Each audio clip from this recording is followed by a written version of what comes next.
And make sure na ipasok mo si Bettina on a Friday para nandun siya the whole weekend. Copy that. Hindi nag-alinlangan si Bingo na mag-testify sa kaso ni Bettina dahil naniniwala siyang inosente ang dalaga na sobrang kinatuwa ni Wilson at Cindy dahil siya lang ang pag-asa nila para hindi tuluyang makulong ang anak nila.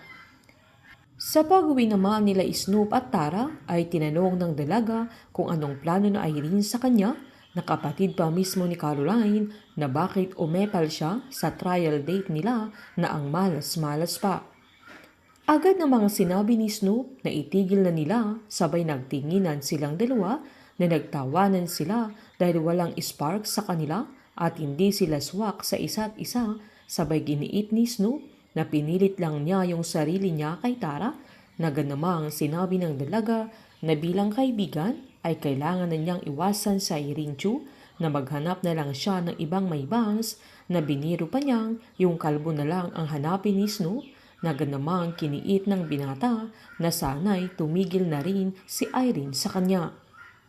Habang kumakain naman si Bingo kila Caroline ay todo ang pag-aasikaso ni Yaya Ikay na tinitigan niya ang binata kaya medyo naiilang na siya. Sinaad pa ni Caroline na kumain lang siya na sinabihan pa niya ang yaya niya na kumuha pa ng rice dahil meron silang brown rice, red rice at purple rice na kinagulat ng binata dahil may purple rice pala sabay sinabi niyang okay na siya dahil madami ng pagkain sa harapan niya.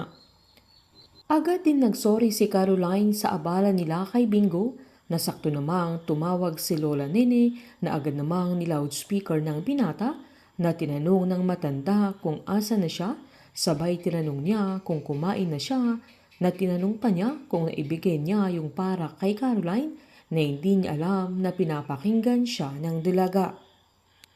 Agad namang sinabi ni Bingo na kumakain siya sa mismong bahay nila Caroline na nagandahan ang mamang niya sa bahay ng dalaga na masayang masaya siya na andoon siya sa mansyon nila na kinausap pa niya si Caroline sabay sinabi ng dalaga na hiniram nila ng papa niya si Bingo at ibabalik din niya sa Binondo sabay pabirong sinabi ni Lola Nene na okay lang kahit wag na nilang ibalik ang binata sabay sinabihan niya ang apo niya na wag siyang masyadong matakaw kila Caroline.